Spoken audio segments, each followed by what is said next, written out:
Good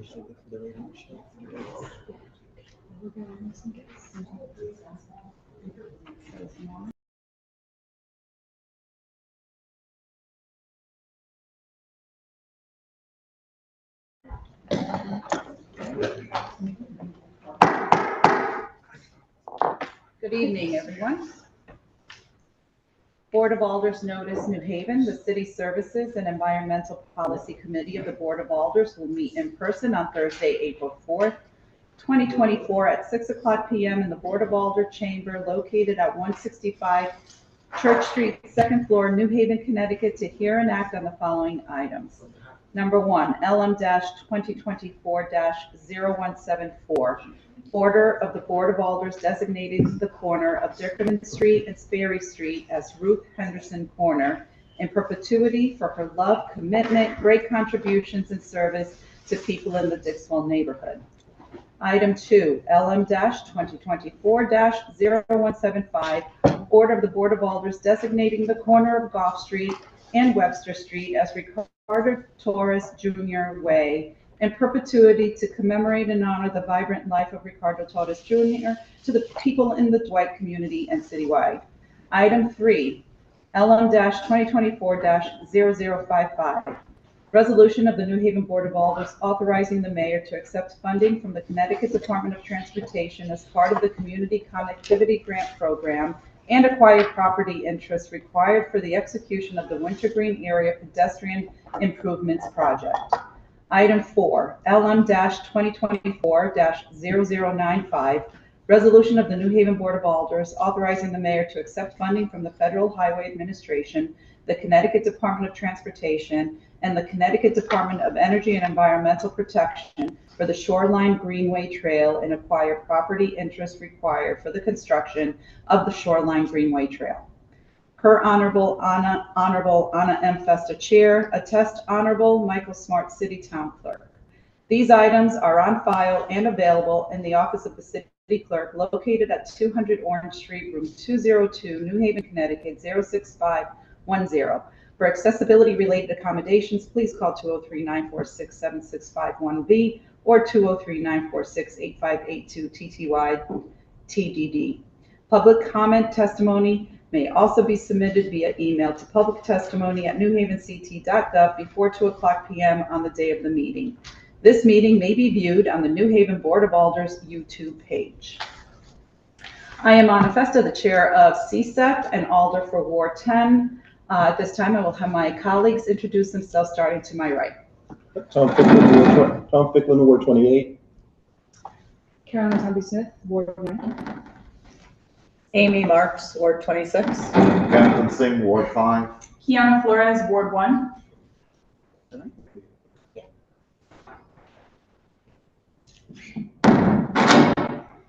So as you can see or hear, our microphones are very sensitive. So we ask that you speak into them, but you don't need to eat the microphone. So you can, speak into it. And also, anyone that is presenting this evening, we will ask that you state your name and address for the record. And the presenter for item 1, I don't see present so far, so I'm going to begin with item number 2 and invite Chief Alston to come forward and present the item. Hi, Chief. Hi, thanks for being here. Thank you for having me and the representation of my department. John Alston, 952 Grand Avenue, Fire Chief, City of New Haven. First, I want to thank the Alders. This is very difficult, so give me a moment.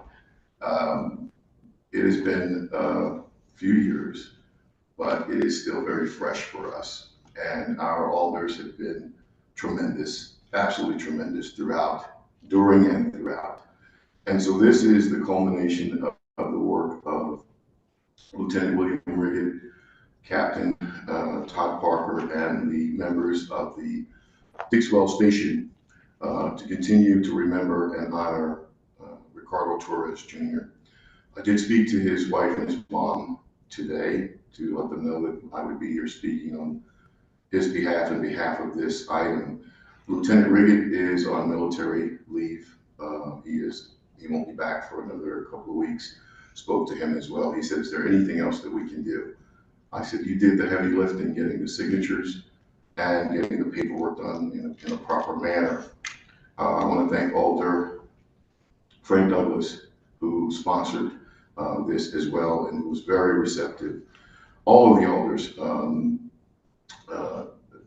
President Walker, who and yourself, Madam Chair, who told us the steps that we needed to take to get this done. Sometimes these are long and arduous processes, but you have given us the sure footing to make this happen. Believe it or not, May 12th of this year will be 3 years that we have lost Ricardo. And so in doing this, I would hope that you get the chance to go by the firehouse. The firefighters themselves have created a memorial garden outside near the flagpole as a memorial to Ricardo. It is right near our flagpole, and so it is seen every day. The citizens of the Dwight community have remarked on it. I've received calls that this was the right thing to do. You gave us the advice to go through and talk to TTP to make sure that we can get the sign done in the proper time for the anniversary. By doing this, we not only honor Ricardo's memory, but we honor the sacrifice of his family. It is a message from the city and our community that you recognize the good work of the members of the New Haven Fire Department, particularly at the Dixwell Station. It is a way to say to us that we won't forget him forever.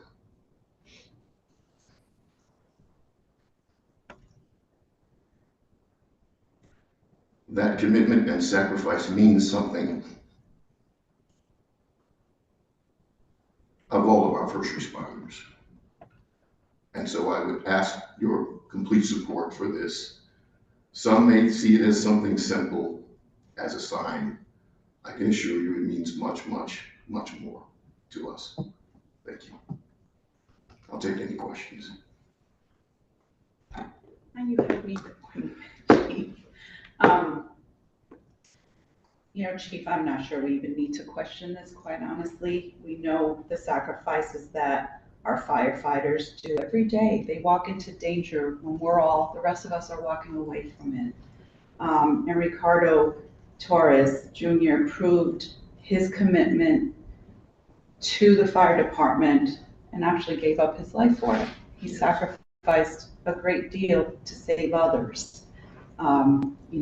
While I appreciate all the signatures and everything was done, which is just policy and ordinance that we have to do, this should have been given almost an automatic, but we have to follow process. Of course. And I appreciate, I hold the fire department near and dear to my heart with my brother, who's a retired New Haven firefighter, know firsthand the sacrifices that are made, and it's appreciated.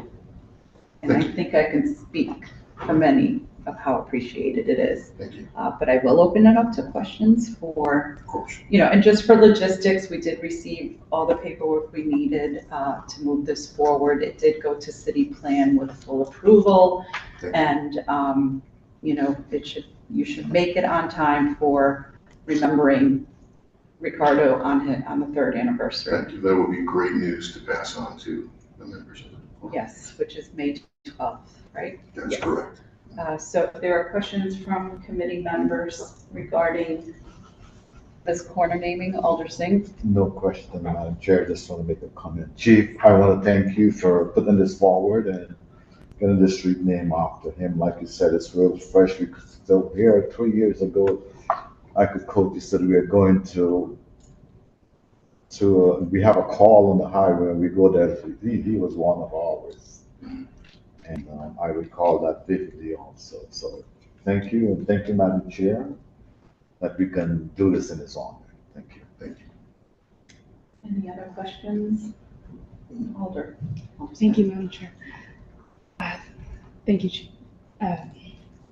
Just one small question, which is when, as this moves through the process and in this name, will there be, or do you hope there is some kind of event? And if so, would you like us to come? Of course, there will be an event. I know that there's a flag raising planned on the 12th. I do know that the firefighters through Lieutenant Riggett and Captain Parker are coordinating with the family for a memorial service, and we will most assuredly make sure that it is widely known through the public. Thank you, Chief, Thank you. for your leadership. Thank you. Thank you, Madam Chair. Just Alder Marks. No question, just our deepest gratitude and appreciation to you, your leadership, and to everybody in the department. Thank you. And of course, our continued condolences Thank you. I will also pass those on. to the entire department. Yes. Anything else, Chief?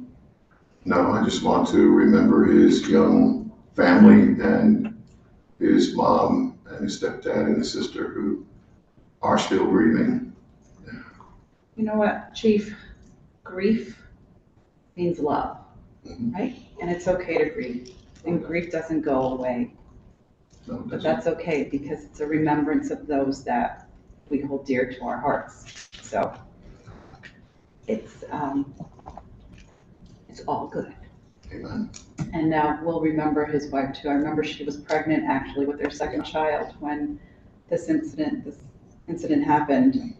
And just the whole thing is just heartbreaking and we were all affected by it, whether we knew him or not, Thank you. because we're all family and you guys are family.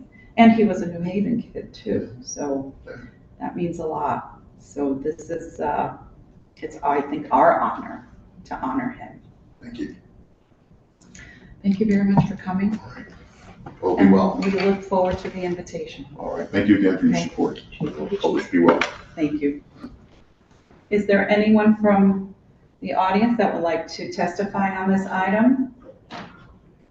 Is there anyone that would like to testify on this item? If there's anyone that would like to testify, please come forward. Okay, seeing none, we can move on and. Okay. I'm going to I'm going to skip around a little bit on our agenda only because they are on their way to present item number 1, but we can move on to our city engineer for items 3 and 4, which I'm sure won't be a disappointment. I know you've been in meetings all day since we just left you in a meeting. Fair. Good evening, Madam Chair, members of the commission. Divine Zinn, 95 Soundview Terrace, city engineer. Thank you so much for having me here tonight.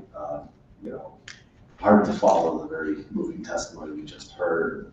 You know, obviously, the fire department and their sacrifices is something that the rest of us really can't fathom. So, I will confess, I don't know which one's item 3 and which one's item 4. Okay, so item 3. Whichever one you'd like to go first. Item 3 is the Connecticut. hang on. The Winter Green Avenue one? It's the Winter Green. Okay. So good, again, this item before you is for the acceptance of a grant in the amount of $669,600 for the Winter Green area pedestrian improvements. And then I'll show some graphics up on here on the screen here in a minute. This is in the neighborhood of Common Ground High School and Westville Manor and the 200 Winter Green or Training Academy. We completed a first round of traffic calming improvements right near, and some pedestrian improvements right near Common Ground High School. And this is a second phase of that, if you will, or an outgrowth of that, to connect Westville Manor, Brookside, Rockview, Common Ground High School to the city's larger sidewalk network. So right now there's a rather substantial gap in the network through there. And so we're offering the funding to do that. The biggest feature of that is, you know what, actually, let me just start sharing my screen. Let's see how well our technology does. While you do that, I'm just going to welcome Alder Streeter, who's also a committee member. Thank you. Maybe? Yes. There we go. All right. So we're up in this portion of the city. By, here we go. So just to give you sort of a sense of orientation, Westville Manor, Brookside, Rockview is up here on Long Wilmot Road. This is Common High School over here. The cemetery right here, Hamden's transfer station, quite famously here. 200 Winter Green and the campus of Southern Connecticut through here. So I certainly have the detailed plans. I can show you those, but essentially what we're doing is the sidewalks associated with all the complexes up here and right here. So build a sidewalk along the side of the street here, provide some geometric reconfigurations in this area here, and I'll get into that in a little bit more detail. Then come across down in front of the cemetery, connect to the sidewalk that's in front of 200 Winter Green. And then this one building down in Southern Connecticut does not have a sidewalk, so we would connect that back to here, at which point you can get back to the rest of the city there. In this area right here, there's one of actually the prettiest little bridges in New Haven. It's a very nice brownstone masonry arch. However, it is very narrow and has zero space for a pedestrian to walk safely. So we're looking to build a pedestrian bridge next to it to provide that connectivity. And in so doing, we have to acquire about 9,900 square feet of land from the cemetery. And then we're gonna have a raised crosswalk here and a sidewalk that connects back. So I can actually show you that.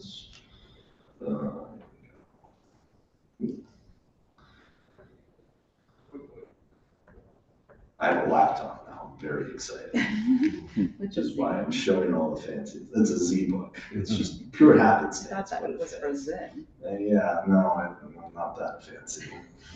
All right, so this is a little sense here of the reconfigured the intersection. We actually reconfigured this already to tee up Winter Green Avenue a bit more. You can see it very lightly in the background.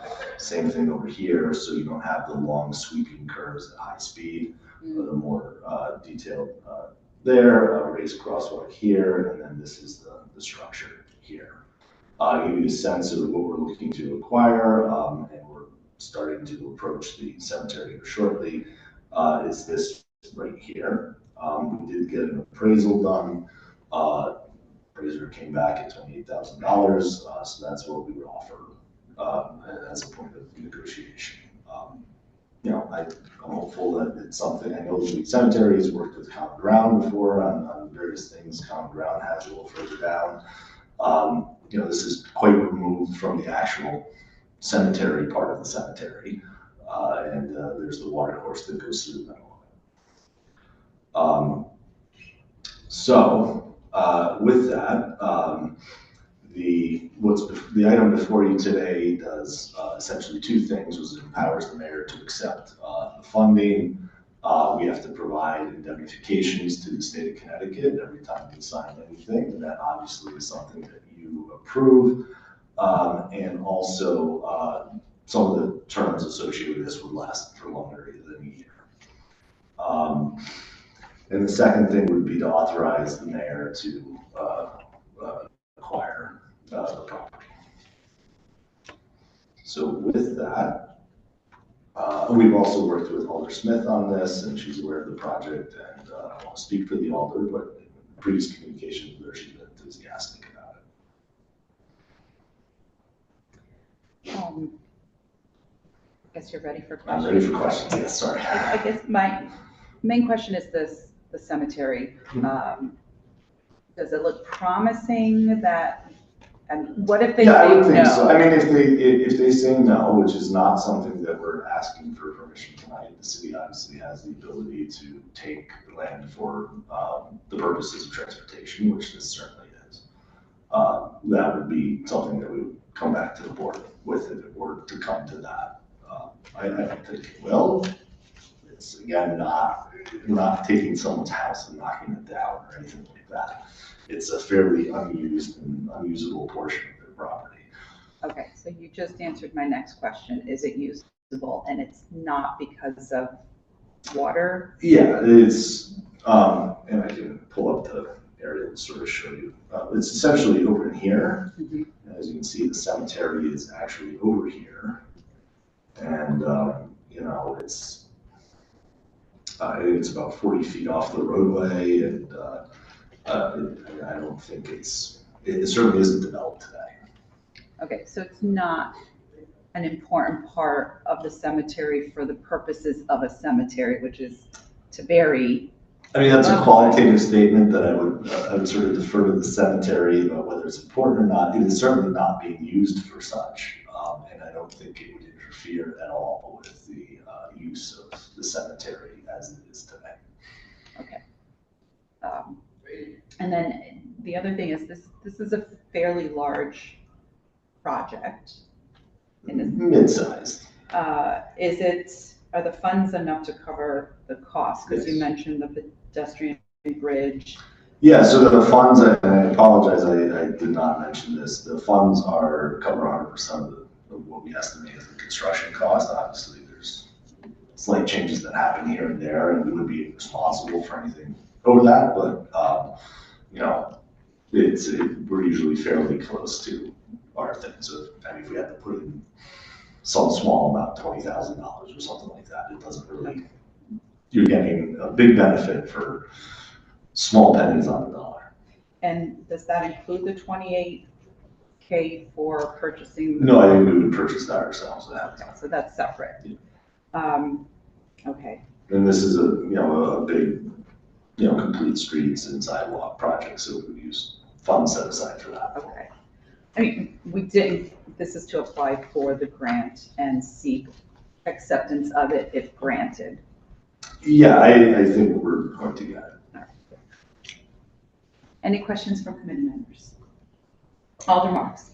The first is, can you just clarify who owns the cemetery land? I think it's Congregation Benai Jacob. They own it or they use it as their cemetery and it's owned by somebody else? I believe that's who's listed on city records. Thank you. I can double check quickly for you if you like. I would like to know who owns it, please.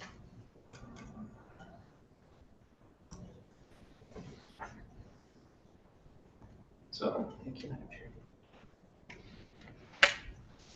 yeah, I do believe they own it, but I'll double check just in case.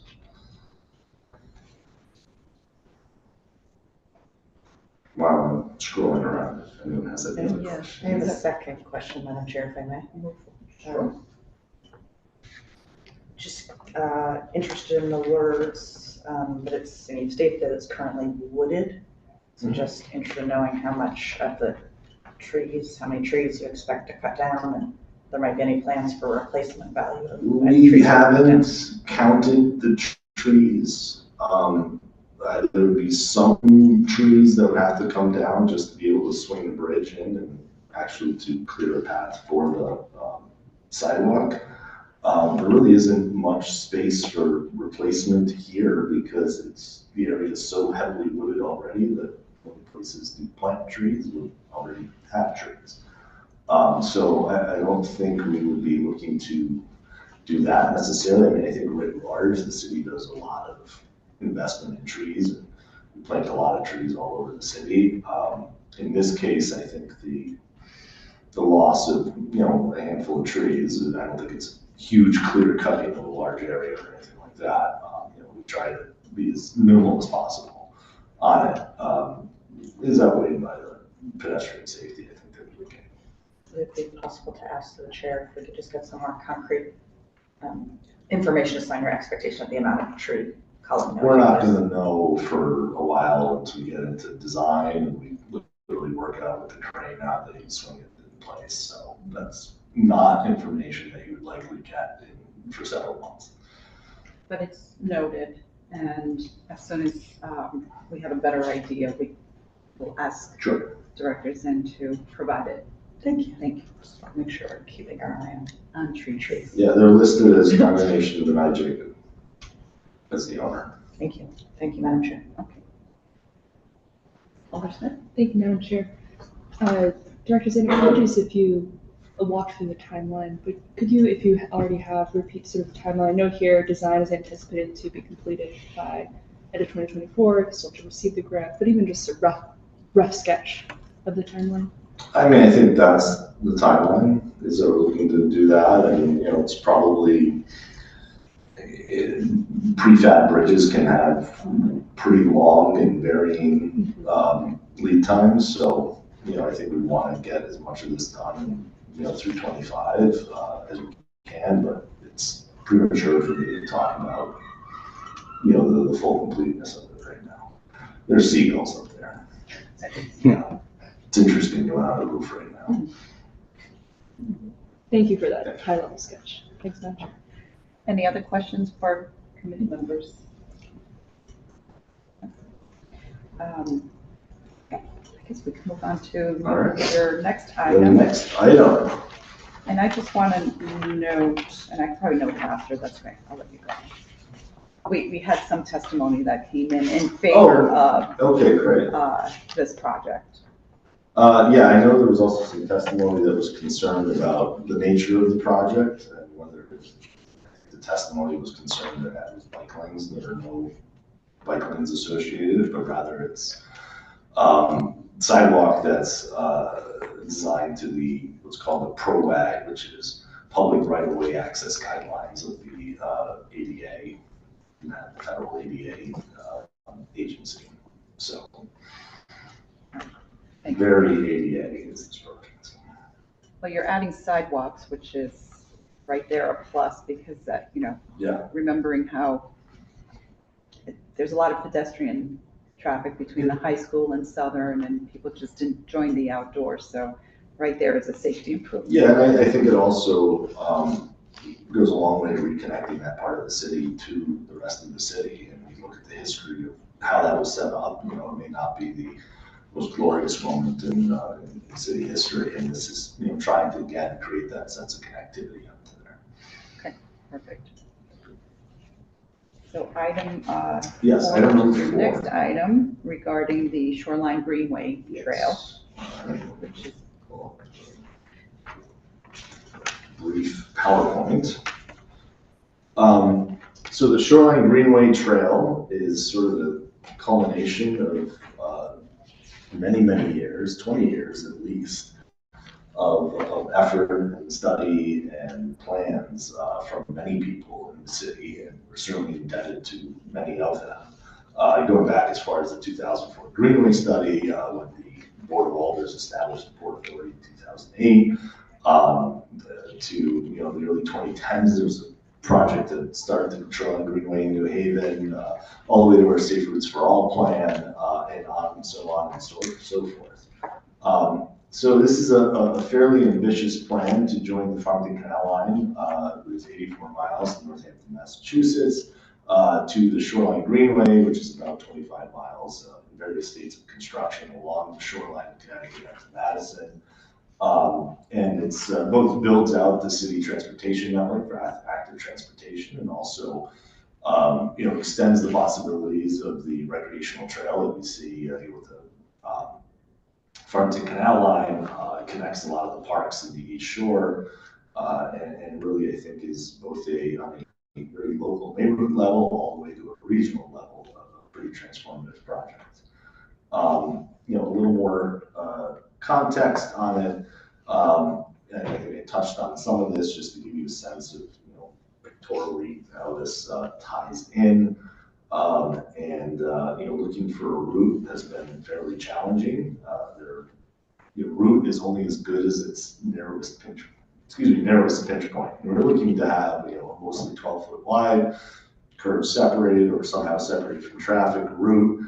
That provides a really low stress route for people to enjoy, to commute, to connect them to each other, to their activities, and whatnot. And I think there's also a really interesting sort of connecting neighborhoods and nature part of this.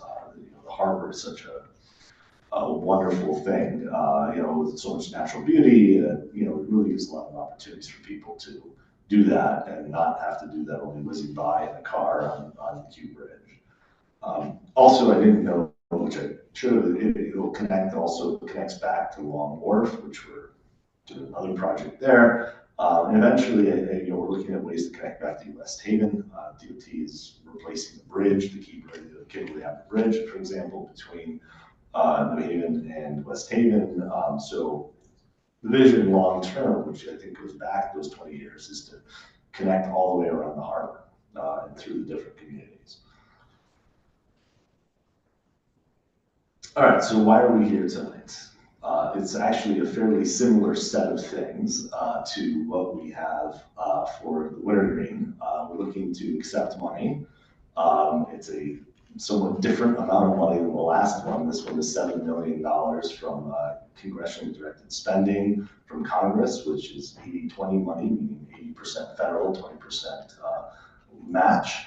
Connecticut Department of Transportation is the administrator for that grant funding. And then we were also able to, we were offered $2.3 million through the Connecticut Bond Commission, which provides our match plus a little bit extra and meets our projected cost for the project. And so this is 9.3 million, which I wish I could tell you, comes in every day, but it certainly does not. So it is a very substantial investment in a vision here of over 4 mile pathway. We spent a lot of time looking at ways to go through it, and I won't bore you with the exact routing through it, but sort of talking you through it. We started east in Water Street, across the Tomlinson Bridge, then head down through under the highway, and then through the port. Actually, I don't know if I can point to things here. Maybe I'll just stand up if that's okay. Just so the colleagues know, we do have. Oh, you have that right? Yeah. Yes. So we go down through the port here into East Shore Park, a little bit along East Shore Park to here, then we go along Woodward Avenue through Fort Hale Park, across Townsend, down Concord to Burr, then Dean Street, which is a deceptively long street, all the way down to here, at which point we go across some WPCA property and then into the airport, and then end at the New Haven, East Haven town line at the bridge that was just rehabbed on South End Road. So that's the first piece here is, again, the acceptance of the finances. There will be a number of permits required, both state and local, which obviously in due time as we design the project.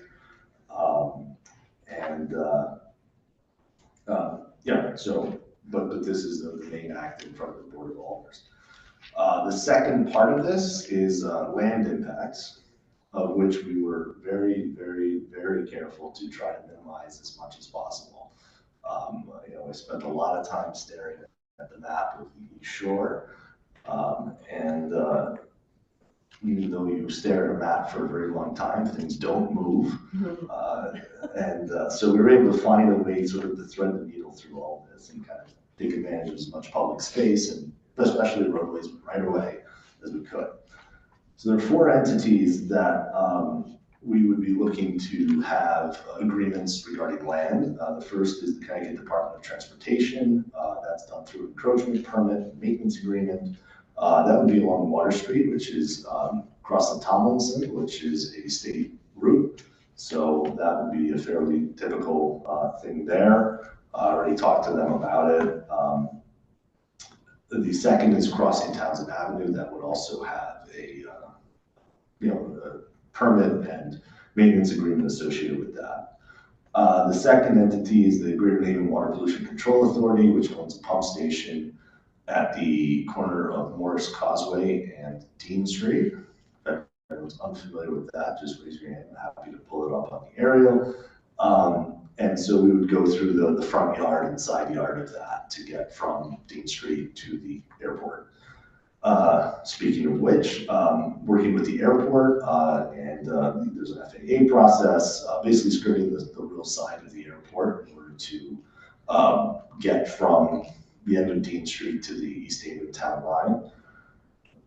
And so that will require probably agreements with the airport authority, and then also permissions from the FAA. And we've already started to work on that. We've been fairly careful to avoid any of the regulated surfaces, like the critical glide scope area. I learned a lot about this, looking into this.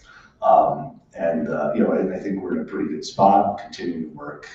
There's still plenty of hurdles to go, but, working very proactively with everyone involved. And then finally, there is one small private property impact, which we've already worked with the property owner on. It is 181 South End Road, looking to acquire approximately 1,570 square feet of their property. It was appraised at $4,000. The property owner has signed a purchase and sale agreement with the city that is fully executed on their part, obviously pending your approval for execution on our side for the acquisition of that property. And just to give you a sense of what it looks like, this property is extremely long and narrow, and I think they actually sort of stopped using it about halfway, and then we'd be acquiring the quadrilateral, I guess, going back to geometry here, that you see there, and that would be, we would need to acquire that. The reason we have to acquire that, and you can sort of see how the path is very straight, is that that's a critical glide scope right there, area that we can't get into. So again, as soon as you approve that, we're able to execute the purchase and sale on our side, countersigned it, and we are done with the private property acquisitions, fingers crossed, on this project. Don't anticipate the other public agencies that we're dealing with to have financial implications. Like we're not paying for access rights. So that's that one. Project schedule. We've got a huge amount of paperwork and permits and design and a lot of other things. We had a public meeting, I think, at the end of February, which was well attended. I think we had 50-something people there, got a lot of great feedback. Some of the main feedback, one was, well, how do people get to Lighthouse Park? That's coming. We kind of are doing the main trunk line, if you will, now, and we've not quite figured out how to get from here to Lighthouse Park. We've got a few different options that we're kicking over and ways to get some separate funding for that, so that would come to you separately. Other things, there's bluffs right near there. We're actually going right at the base of the bluff, so making sure that in our signage and sort of trail furniture package, we make sure to maybe include some of these walking paths as well, right? Not just for bicycles or active transportation, but expect actually a lot of people to walk on here. The bluffs, through East Shore Park, there's a smaller trail that goes out by the water, Party Seawall, so that there are other opportunities as well. So those are some of the larger things that we've seen. We've also started to reach out to some of the property owners that heard about it and were like, hey, what does this mean for us? And meet with them. Certain areas, there's a spot at the end of Dean Street where people park in parcels they own across from their houses. How does that affect them? So we met up there, explained how they would continue to access their private property. We're not taking any of it. There's a lot of work to do. We're looking to bid contracts in 2025. And whether we sneak anything into 2025 or not, remains to be seen because there's a lot of work to do. But these projects don't happen overnight. This is longer than the Farmington Canal line, but I think we're able to do it in one shot here. And so with that, I'm happy to answer any questions. First, thank you for your presentation. It was pretty thorough. And I'm my concern is always eminent domain and, what steps we take for that. And I'm glad that the one private property that it already purchased a sale agreement has been signed. So they're all for it, obviously, and it might even be a little headache taken away from them. Seem happy to accept the funding that we've proposed, and they've executed it. So. Okay. And you said there would be no, you don't think there'll be any challenges with Connecticut DOT with, We've spoken to all the entities. Yeah. I mean, you know, until everything's signed, sealed, and delivered, you never say never, but I think all of the entities understand the value of this project, and see that, you know, this is something that they want to be supportive of the community. including the airport? Correct. Okay. So those conversations have taken place, they continue to take place.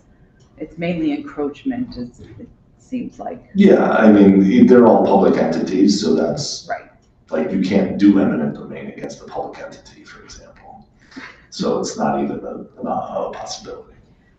And what is the liability on us with any of this? I mean, it's, we obviously take on the liability like we have on streets or sidewalks or anywhere else. It's just a public travel way. Okay, and I only ask because it is still, it's not our property, but it Right, would still be the same liability. correct.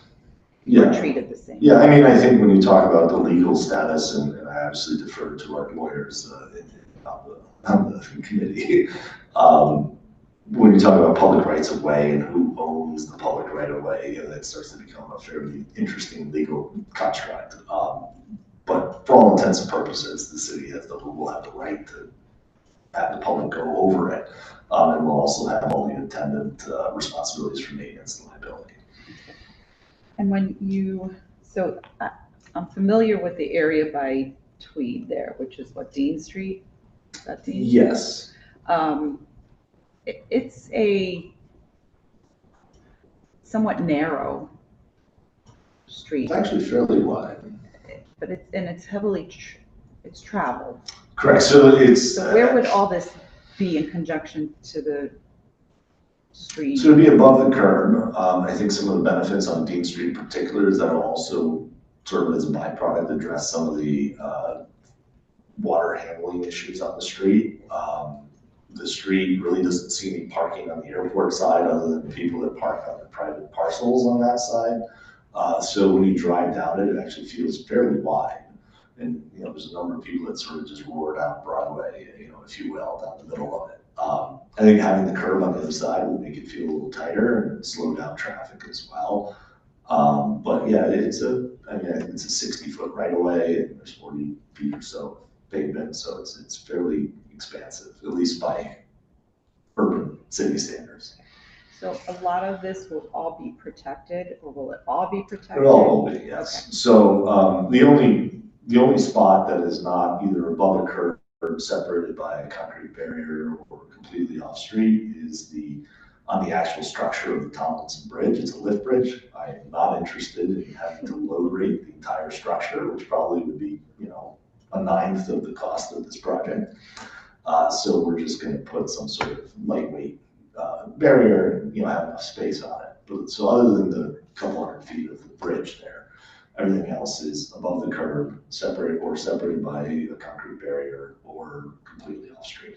Okay, I'm glad you mentioned the bridge, because I was going to ask you about that. How is it going to work with, because obviously high traffic. Yeah, well, yes. Questions from committee members? Alder Marks.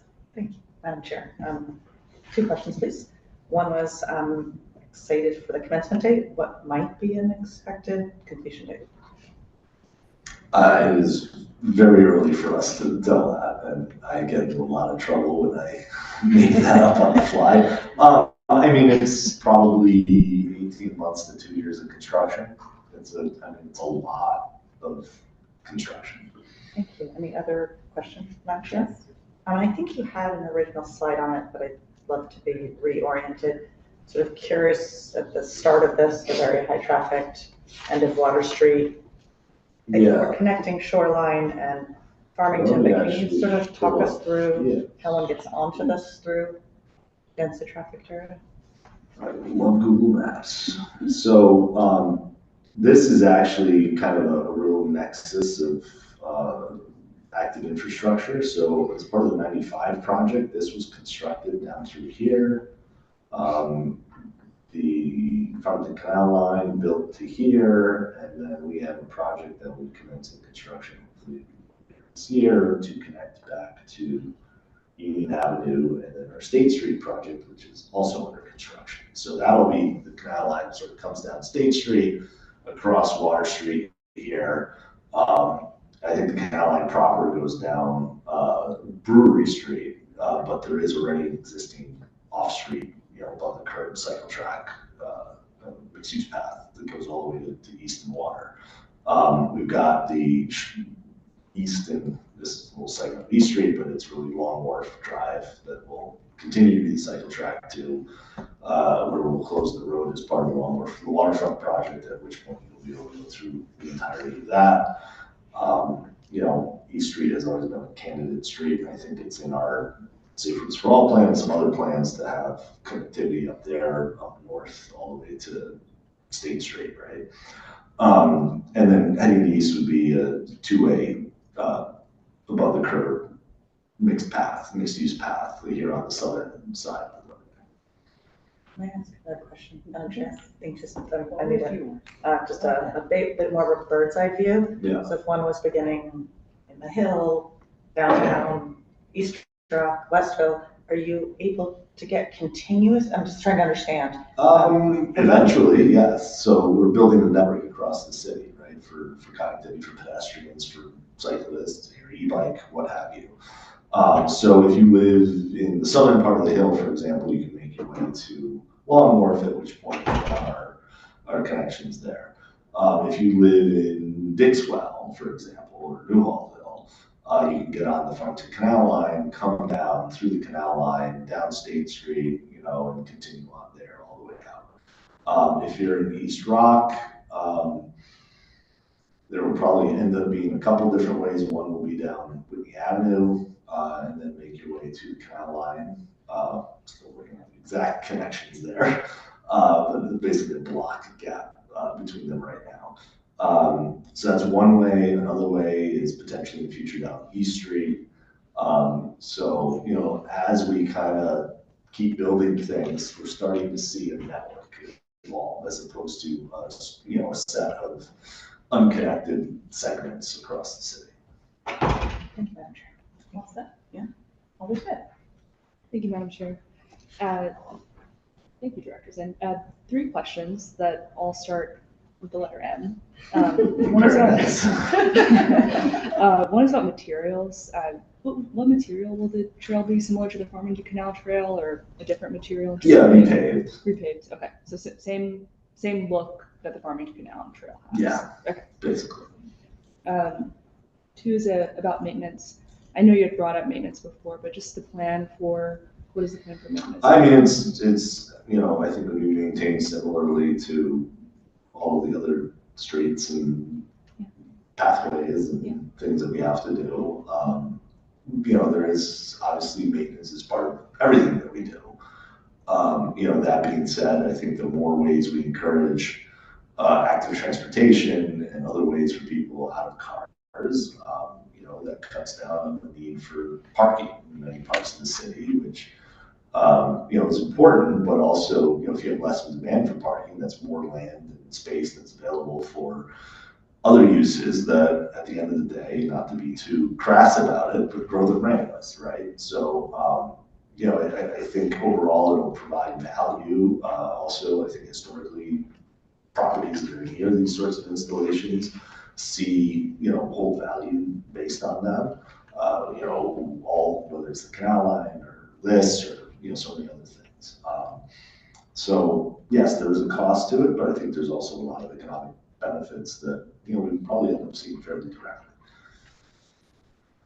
And lastly, if I may, Madam Chair, to your point about connectivity, the Mill River Trail, which is obviously more pedestrian use, I could see a world in which there's connection, there would be a gap, but just any reflections that you might have in the spirit of connectivity around how the eventual full construction Mill River Trail could connect to this? I think you get fairly close. I think you get a little bit of Chapel Street to get to East Street, for example. I think there's opportunities. I mean, even State East is fairly close. I think not having thought through exactly how we would do it, I hate the design on the fly, that gets me in trouble, but I think there's a lot of ways, and even when I was talking to Alder Marks' question about how you get here, really starting to build up that interconnectivity between different things is very much high in our minds. Thank you. Thank you, Madam Chair. Alder Fick. Thank you, Madam Chair. Giovanni, good to see you. Nice to see you all. Hearing this word interconnectivity really, well, I'm tempted to say excites me, but it does. This is exciting.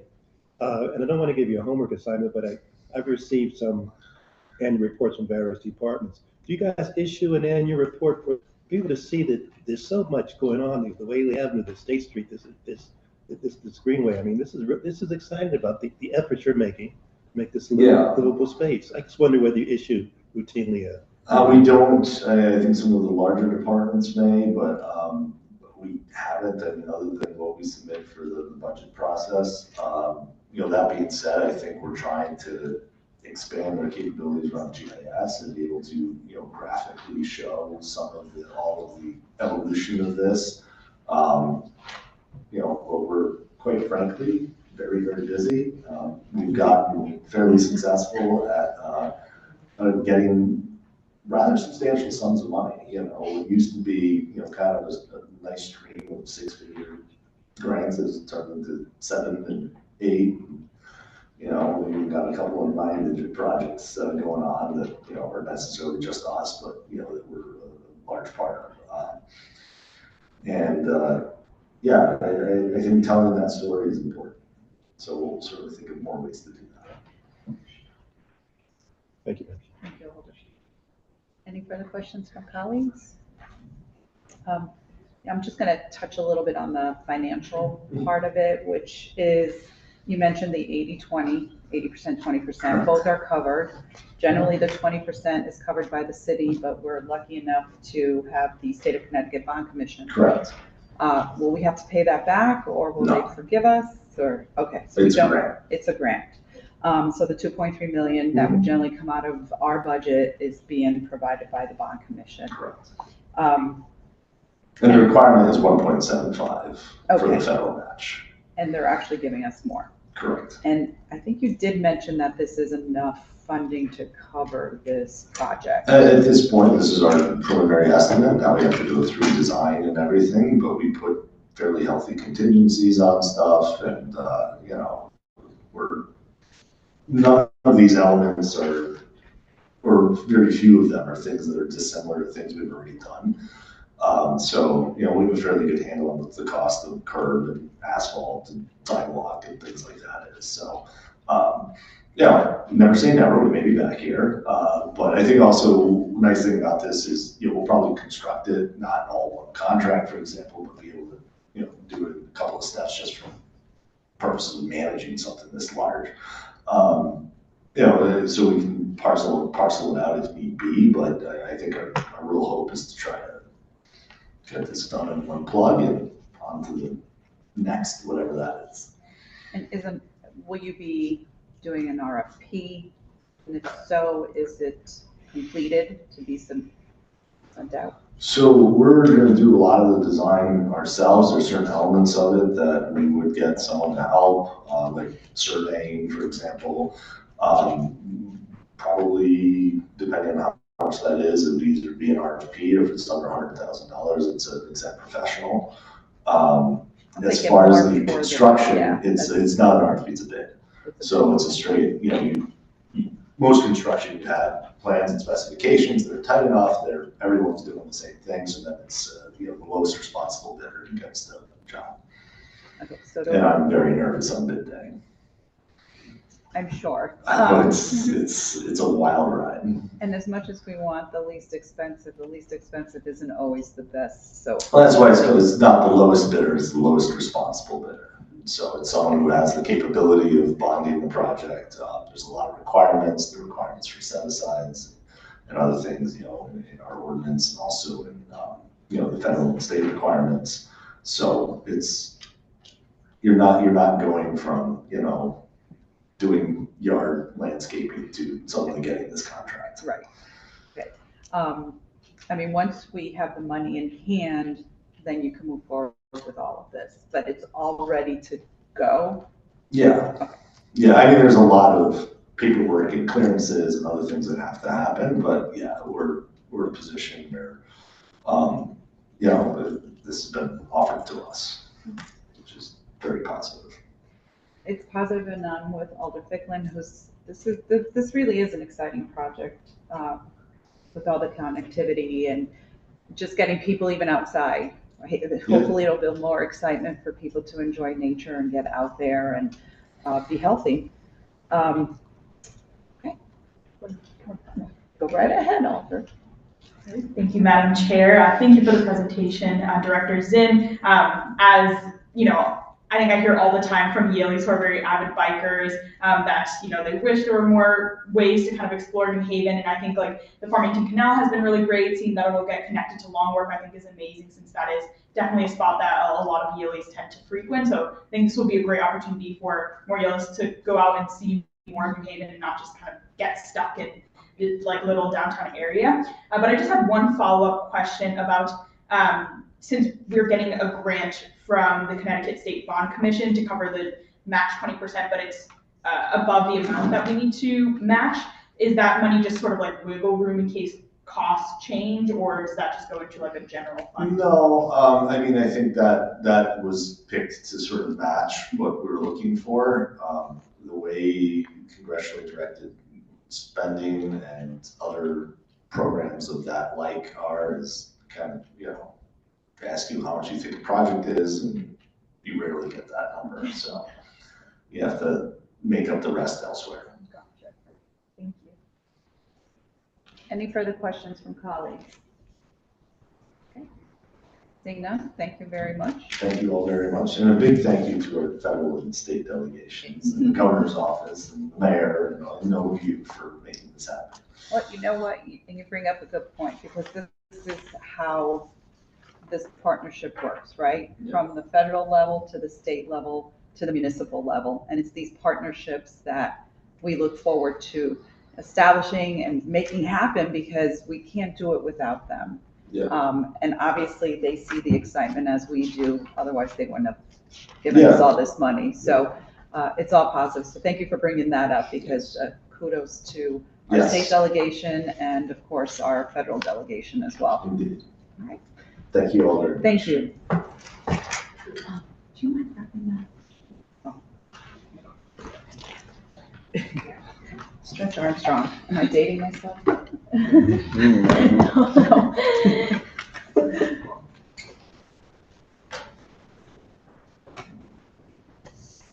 So at this time, I will take public testimony, beginning with the Greenway Trail. And I have, and forgive me, I can't see with my glasses and without, Rashad Mittal.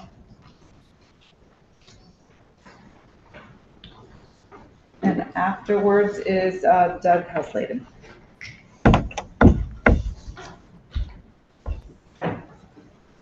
Good evening. Good evening, thank you. So my name is Rishab Mittal, and I'm a resident of 360 State Street. I'm here to voice my support for the trail.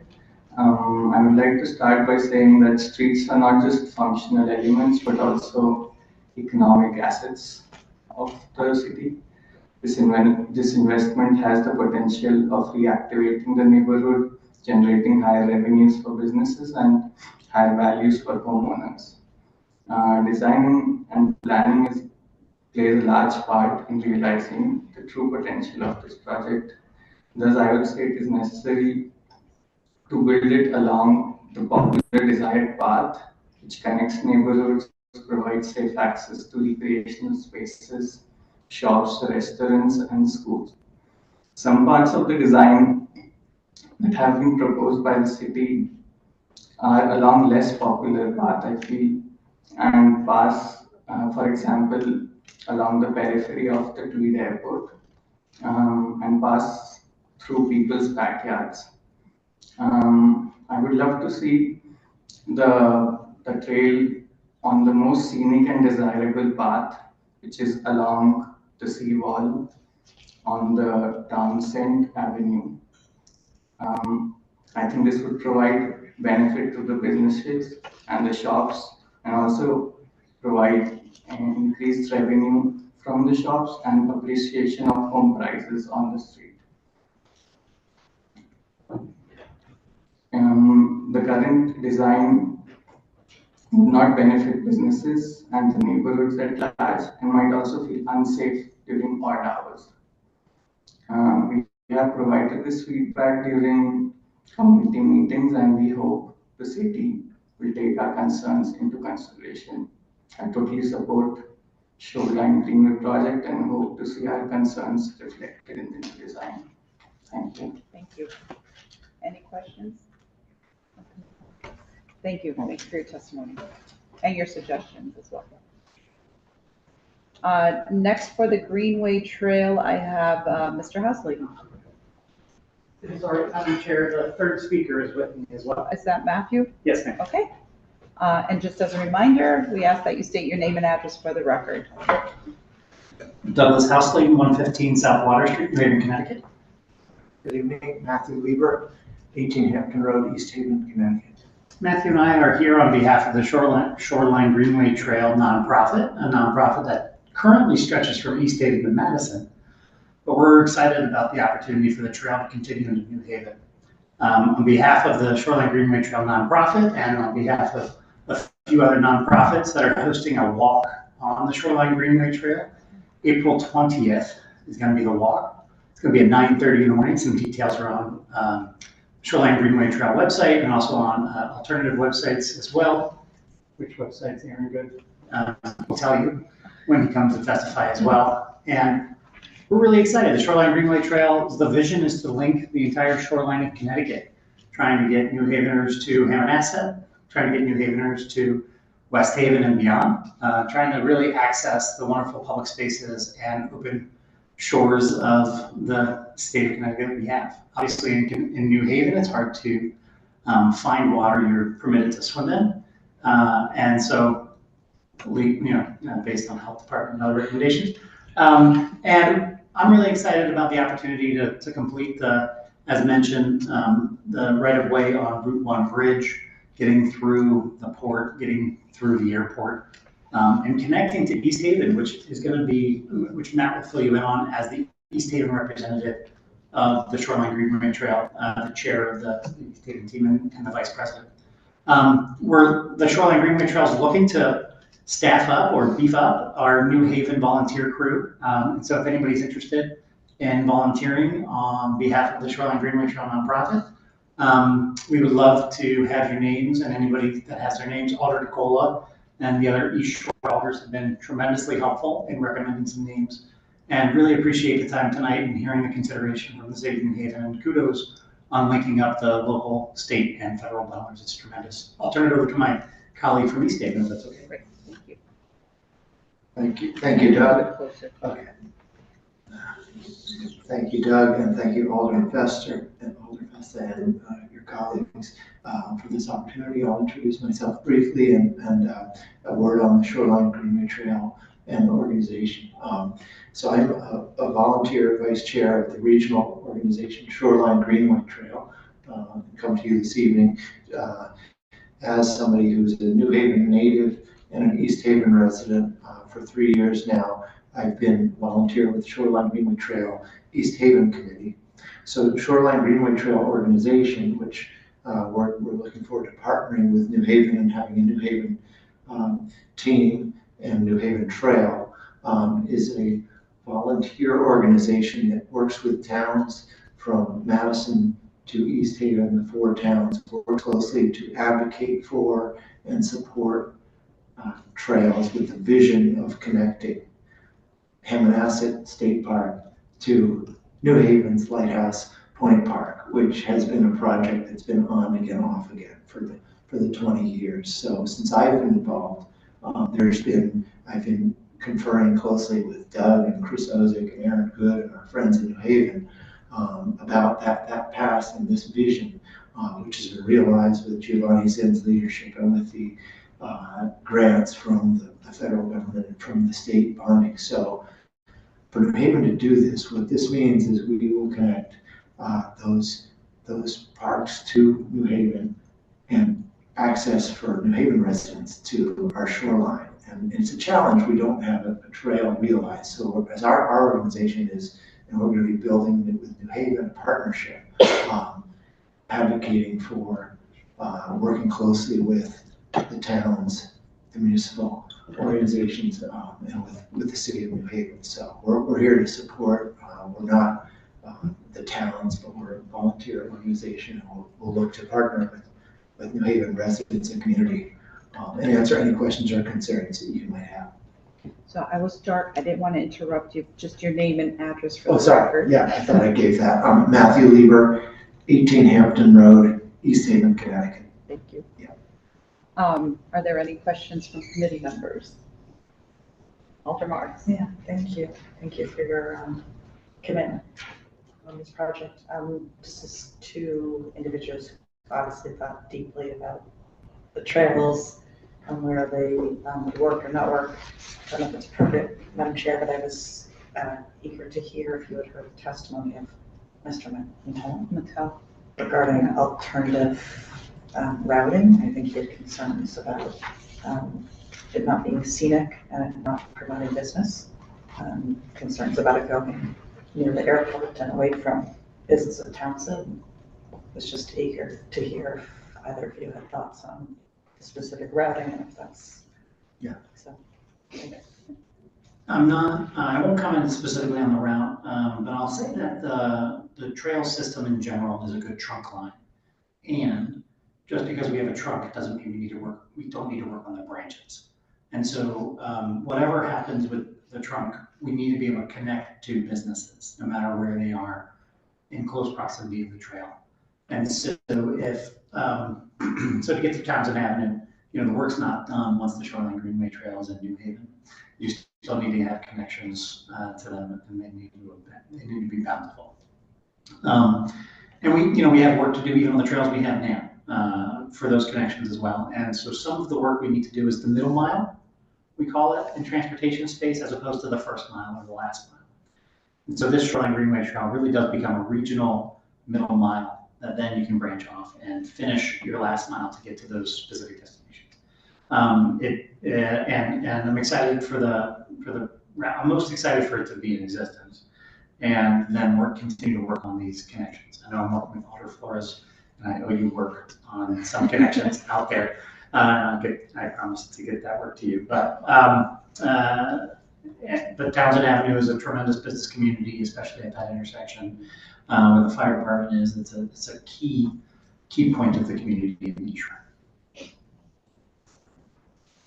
I would just add that without having heard the comments, except for the last few bits, when I was able to join the meeting, that these are certainly legitimate concerns, and our organization is devoted to building community engagement and participation and support. So we have sponsors that we work with for events, and so we can do that with our New Haven partners.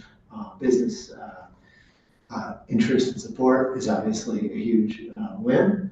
And the other key thing I would just add is that the scenic aspect would be boosted by having the trail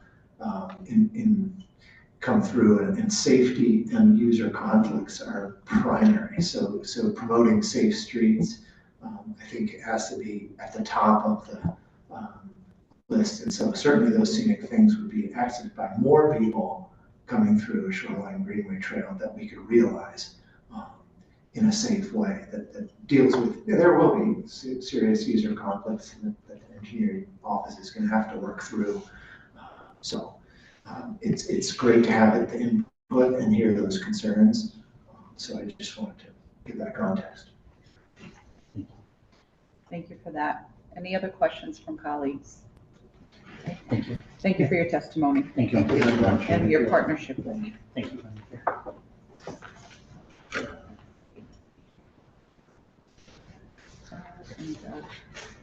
Is there anyone from the public that would like to speak on this item, which is the Shoreline Greenway Trail? Please come forward. Good evening. You know the routine. Yes, thank you. Aaron Good, 702 Quinnipiac Avenue, New Haven.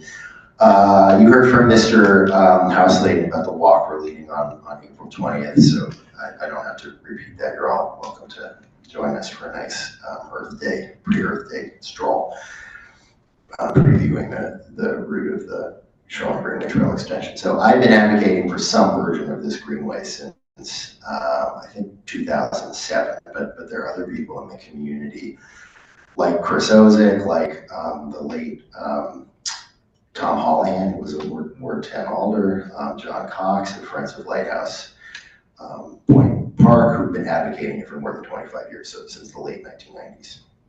And it was 20 years ago, Giovanni mentioned this, it was 20 years ago that the Harborside Greenway, which is what we used to call this, was featured in this 2004 city plan document called Greenways and Cycling Systems for New Haven. So it was so long ago that we weren't even calling it the Shoreline Greenway Trail yet. We were calling it something else. But whatever you want to call it, it's very exhilarating. It's long overdue that, thanks to our federal and state friends, partners, and the Go Get 'em initiative of our city engineer, that we're finally in a position to complete this project that's been an unrealized dream since the previous millennium.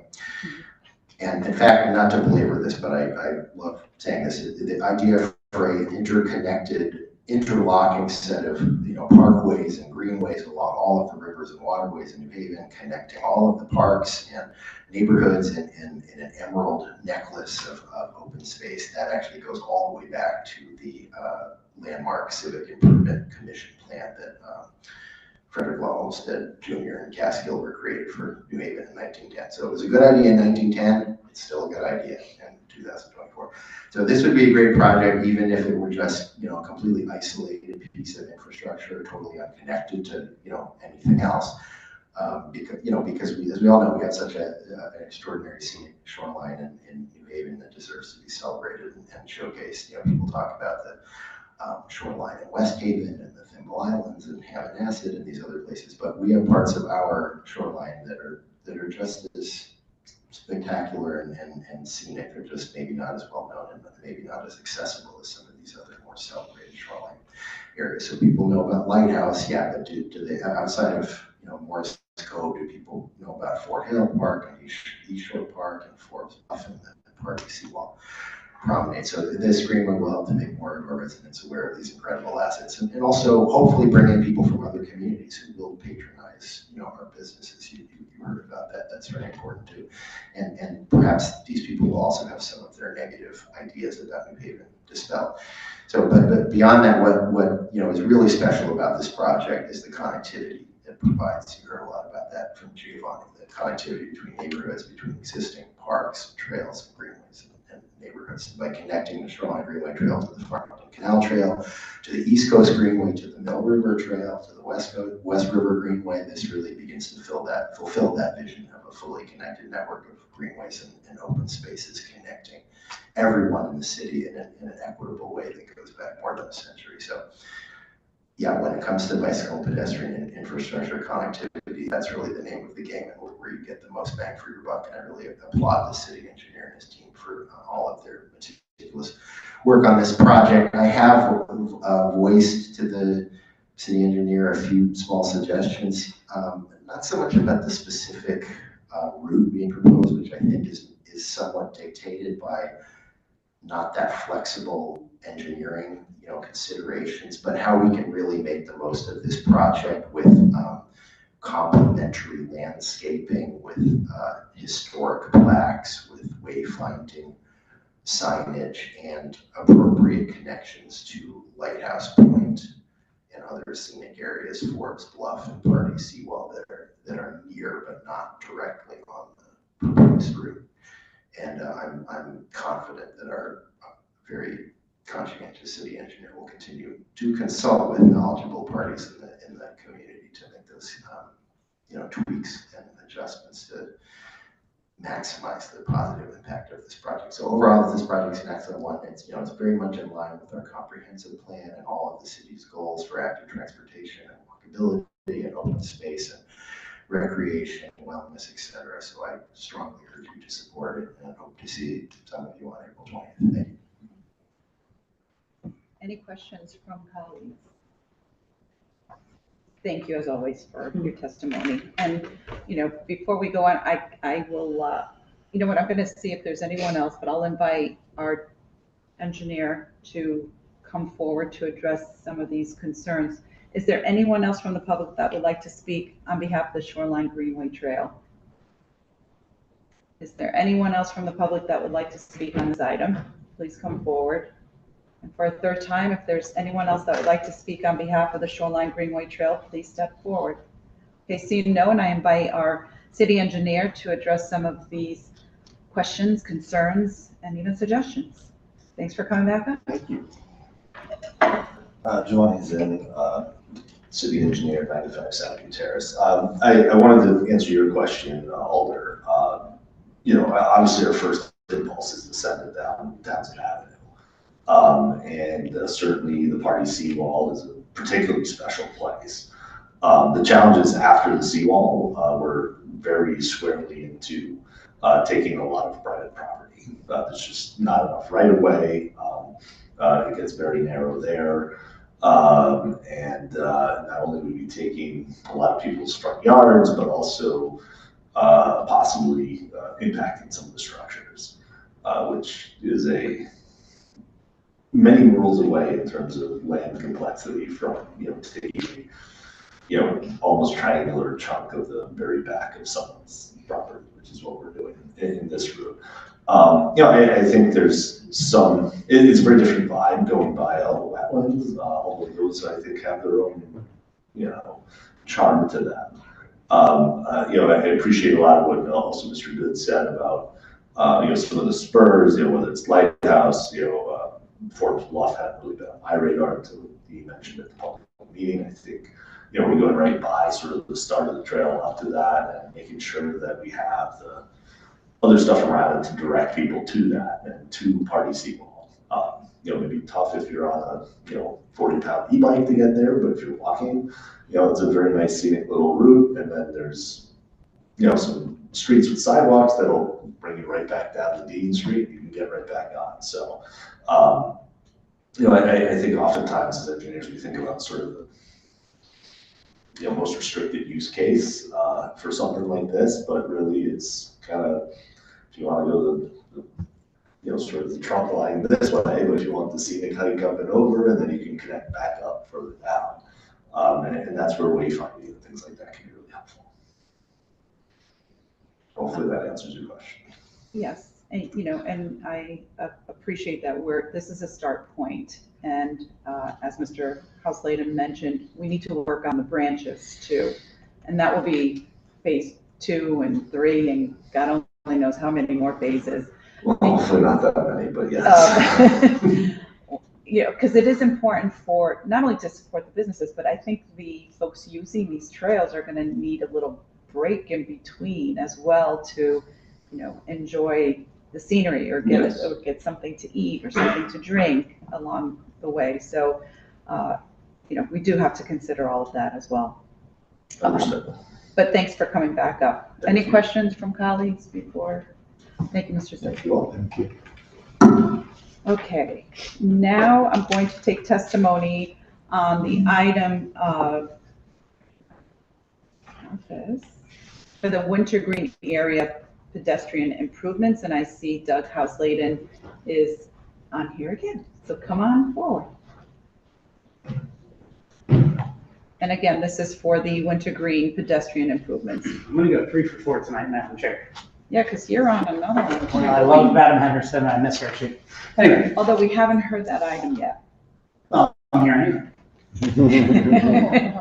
Doug Houseladen, 115 South Water Street. Community Connectivity Grant Program is tremendous. It recently completed 1.5 miles of sidewalk on Alagrasso Boulevard. Is that right? 0.75? Yes. 0.75. Anyway.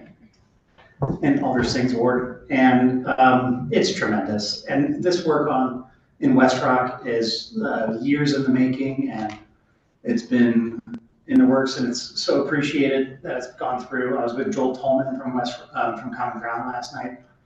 Everyone's excited. The West Rock communities, we worked in the early Safe Routes for All days, 2017 era, rerouting buses thanks to Wilmot Road Crossing getting opened up, the fence being taken down. Everything about the West Rock neighborhood and community is being made better. And the number one thing right now is connectivity. So you can't actually have a safe walk between West Rock neighborhoods and Southern Connecticut State University. Plenty of jobs, plenty of work, plenty of opportunities, plenty of learning to do down there. So just reconnecting West Rock with the city on 2 feet is so crucial. And it's really tremendous to see it come to fruition after all these years. Thank you for your time and efforts. Thank you. I know you are slated for another item, but I'm going to wrap up the public testimony for this item, if you don't mind. So I'm going to have you get your steps in today. Yes, ma'am. No questions? Is there anyone else from the public that would like to speak on behalf of Wintergreen area pedestrian improvements? Please come forward. For a second time, is there anyone interested in speaking on behalf of the Wintergreen area pedestrian improvements? And for a third time, if anyone is interested in this item, please come forward. Okay, seeing none, we do have one more item we need to hear, and that would be, colleagues, back to item number 1. And I believe our colleague Alder Streeter will be presenting this item. So Alder Streeter, if you don't mind coming before us, and same rules apply to us with stating your name and address for the record, and proceed with your testimony.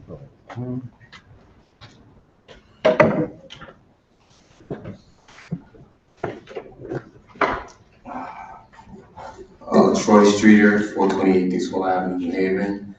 I'm going to put forth the order of the coroner in support of Dickerman and Sperry Street as Ruth Henderson Corner, and perpetuity for her love, commitment, great contributions and service to people in the New Hall and Dixwell neighborhood. Brief history of Miss Ruth Virginia T. Henderson is a longtime resident supporter of the Dixwell community, living in New Haven since 1955. Ms. Henderson, also known as Grandma Ruth, is an inspiration to residents in the community, where she has dedicated herself to helping and giving in any capacity to her community. She was married to the love of her life for 66 years to the late Mr. Larry Henderson, and is a proud mother of 5 children and a host of grandchildren. She graduated from Grace Hospital as the first African-American EKG technician, and she received her Master's of Social Work from Springfield College. She worked as a manager for Yale New Haven Hospital, retired from our kids within the Department of Social Services. New Haven Board of Education, Forbes House, Canterbury, Hannah Gray Home, Cornerstone, Grant Street Partnership, and an entrepreneur of a home beauty supply store. She also served on the Dickerman Street Block Watch, Police Review Board, Yale New Haven Hospital Board member, St. Luke's Church, Westwood Grandparents Program, the Expo Community Management Team, City of New Haven Youth Commission, and the Commission on Equal Opportunities.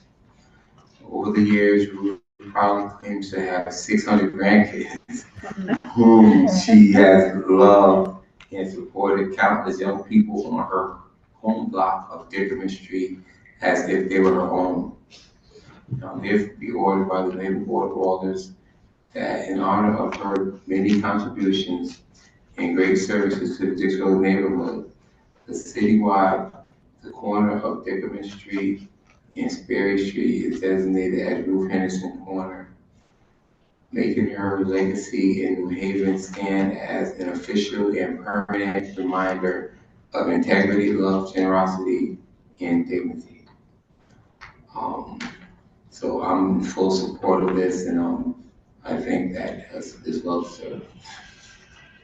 Thank you, Alder Streeter. Okay. 600 grandkids. Right. I guess all the kids were her grandkids. That's right. To see God for everybody in their block for years, you know. So, like I said, she was there since 1955.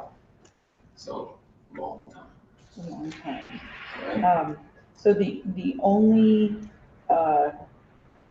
thing missing, which is minor, and this comes also from the city plan report, is the proposed wording of the signage, just to make sure that the signage is done properly. And an example is, because it was with the previous one too, something like that.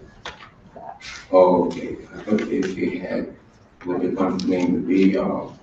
It's minor and it looks okay, so I don't know why they have it here, but anyway. And the corner has been indicated.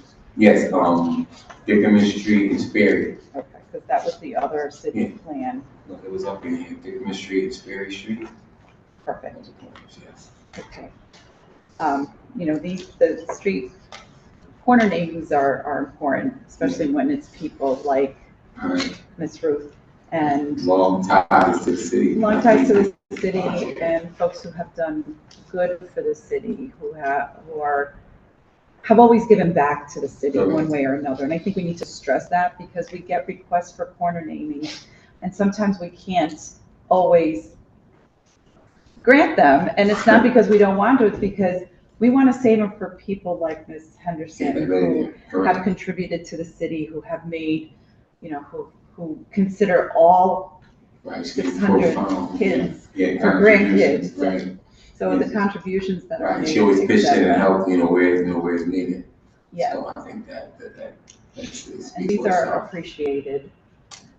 Questions from colleagues? Okay. All right. Anything else you want to add? No, I was just saying that, like you said, she had longevity, you know, in Dickerman Street, and you know, so I think it would be, if they said it would be everlasting, you know, because everybody from that area knew of her that was more around there. All right. Thank you, Alder Streeter. Thank you. Is there anyone from the public that would like to speak on behalf of this item? Please come forward. Mr. Housley. Thanks for being here tonight. Doug Housley, 115 South Potter Street. I first met Miss Ruth on the Civilian Review Board, 2009, and continued to work with her throughout my years at City Hall. And thank you, Alder Streeter, for bringing this one forward. I'll be there for the ribbon cutting, and just thank you for taking into consideration 1,600 and change intersections in the city of New Haven. We can name them all Ruth Henderson Corner, and we'd be doing okay. Thank you. Thank you. Any questions? Thank you for your testimony. Is there anyone else from the public that would like to speak on this item? Please come forward. Is there anyone from the public that would like to speak on Ruth Henderson Corner? Please come forward. And for a third time, is there anyone that would like to speak on this item? Please come forward. Seeing none, do I hear a motion to close the public portion? Madam Chair, make a motion to close the public portion. I second it. The motion has been made and seconded. All in favor of closing the public portion, say aye. Aye. Any nays? Abstentions? The ayes have it. The public portion is officially closed.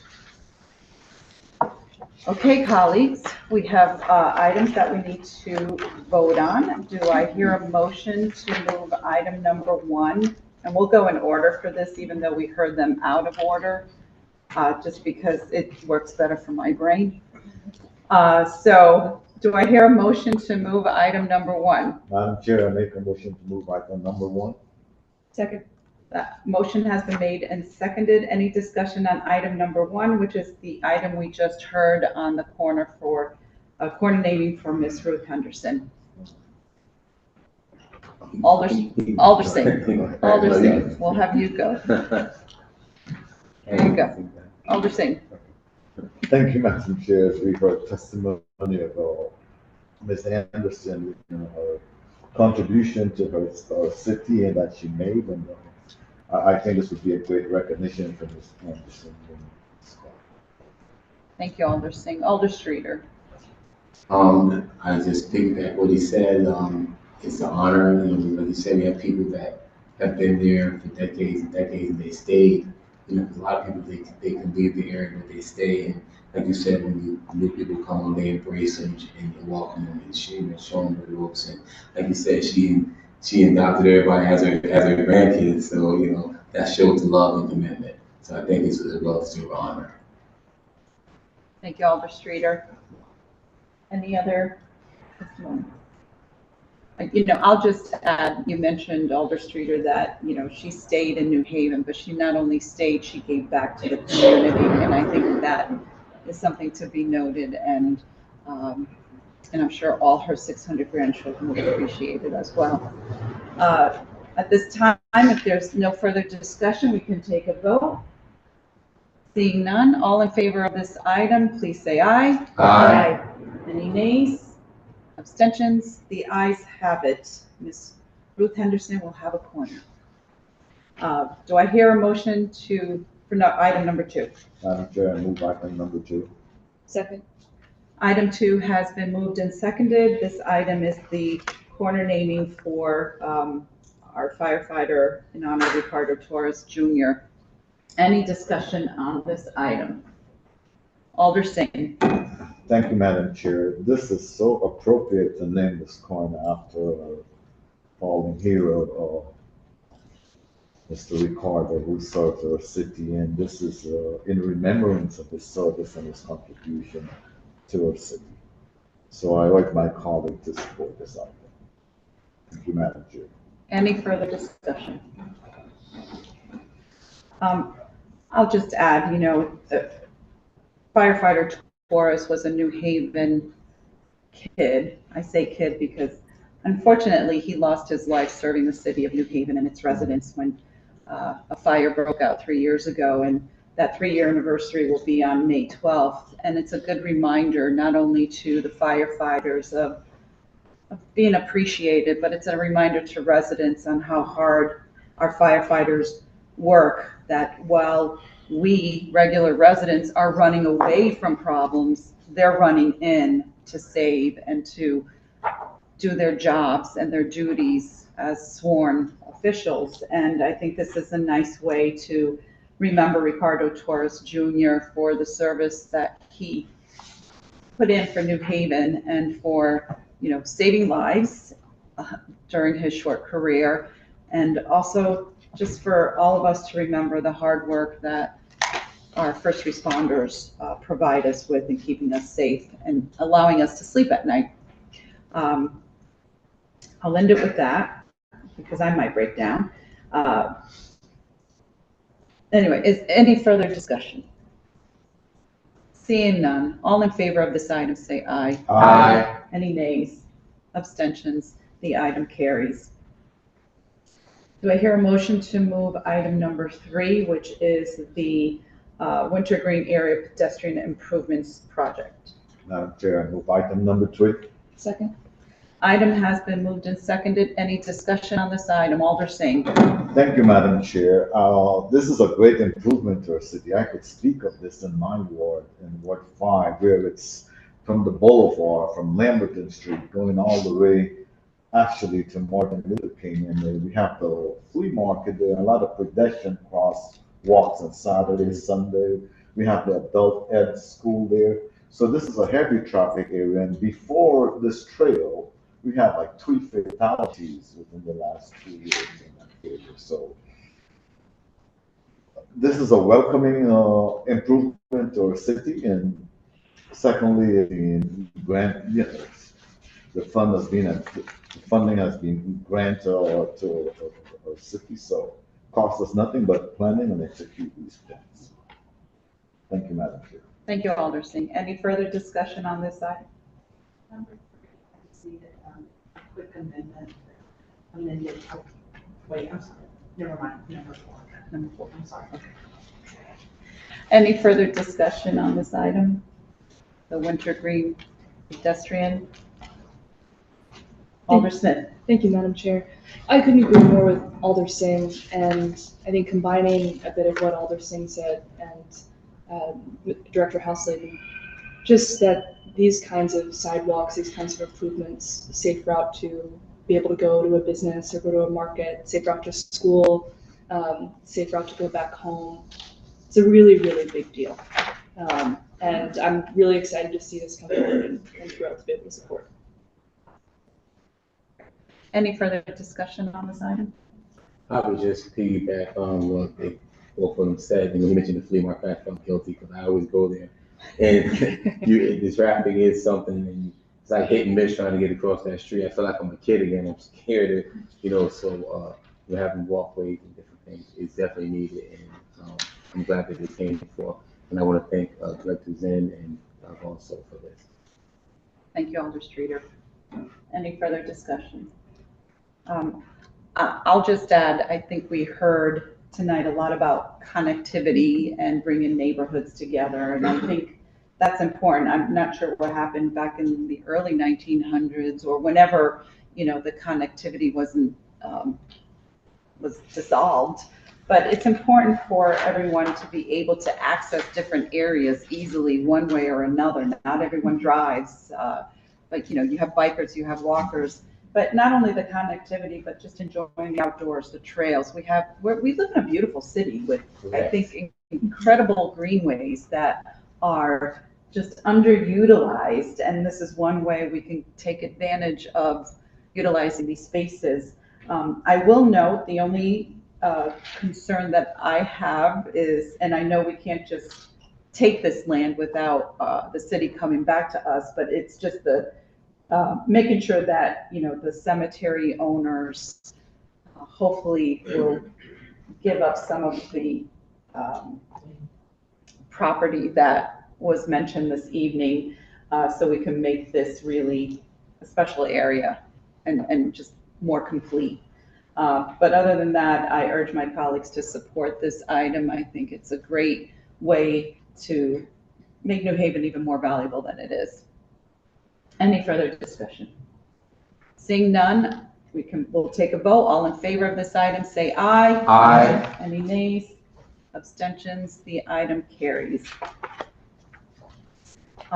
Missy, we're gonna move item 4, but did you say there's an amendment we need to make?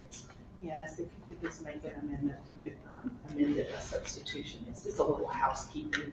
The original submission to the board left some language in there about wintergreen, and this is the shoreline trail, greenway trail item. So it's just A technical amendment. Exactly. So moved by substitution. And do you want to, is there an actual area of our packet that we can look at that? It's page 35. Page 35. And which paragraph? It includes the title, so if you see the one on page 34, in the title it says Wintergreen Area Pedestrian Improvements, and it should say Shoreline Greenway Trail. Okay, noted. Thanks for picking that up. So it should read as it reads on page 35. Okay, so this line should be the same as this line. So amendment, substitution amendment. Okay, do I hear a motion to move item number 4? I move item number 4. Second. The item has been moved and seconded, and as we just learned, we just need to make one technical amendment to this item that we will vote on first, and then we'll vote on and discuss the item. Do I hear a motion to amend the title of the resolution that is found on page 34 of our packets, which is the last sentence? Madam Chair, I make a motion to move the amendment. Second. Motion to amend has been made and seconded. The amendment is to make a correction to the title of the Wintergreen Area Pedestrian Improvement Project, and should be read occurrence property requirement for the construction of the shoreline greenway trail. Okay, and just to clarify, all that's being changed is the Wintergreen Area Pedestrian Improvement Project will be changed to the Shoreline Greenway Trail. That's correct, right? Before we second it? Okay. Is everyone clear on that? Yes. Do I hear a second? Second. Okay, the amendment has been made, it's been seconded. Any discussion on just what we amended? So it's just a name change. Okay, all in favor of the amendment, say aye. Aye. Any nays, abstentions? The amendment has been made. We will now go back to the original item as amended. Any discussion? This item, which Alder Singh. Manager, thank you. As we could have all the dreams and the vision for our city and planning, but it needs dollars to execute these dreams and plans, etc. And according to my colleague, that said, these are wonderful trail that our citizens could, or residents can enjoy. But again, we need to promote these and let people know that these trails are there, these amenities are there, and so they could come out. So I think going forward, we need to do a better job of advertising or showcasing our Greenway Trail. And again, these are all grant funded, and I applaud the administration and directors in for going after these funded. So these are improvement for our pedestrian and could come to fruition. Thank you, Madam Chair. Thank you, Alder Singh. Any further discussion? I just want to add, I highly support this item. I hope my colleagues will support it as well. We have a beautiful shoreline that is underutilized, and we heard testimony this evening how it seems like everyone else is utilizing it around us, our neighboring towns, and we're kind of this void. And this fills in that void that's missing, that puzzle piece that has been missing for a long time. And this is actually, it's an exciting project. Again, any opportunity we have to enjoy the outdoors and the beautiful areas that we have here, not only in New Haven, but in the state of Connecticut, should be applauded. And I want to thank our city engineer, our folks that came out to testify, as well as, our federal delegation that works hard for the state of Connecticut, for our state delegation that works hard for the city of New Haven, and of course the city that works hard for its residents and bringing things like this to fruition. Because as my colleague mentioned, without funding, we really put a burden, if you want to say, on our residents, because we'd have to raise taxes. But anyway, any funding we could get in any manner is always helpful in bringing these projects to fruition. So I urge my colleagues to support this item. Any further discussion? Okay, seeing none, all in favor of this item, say aye. Aye. Any nays? Any abstentions? The item's carried. Thank you. And with that, do I hear a motion to adjourn? I make a motion that we adjourn. Second. Adjournment has been made and seconded. All in favor of adjourning, say aye. Aye. Any nays? Abstentions? We are adjourned. Thank you, ma'am. Miss, do we take it off? It might. Do we take it off? Ms. Marks?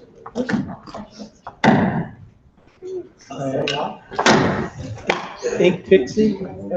I have not. Ink Pixie. Ink Pixie. Oh, I'm not.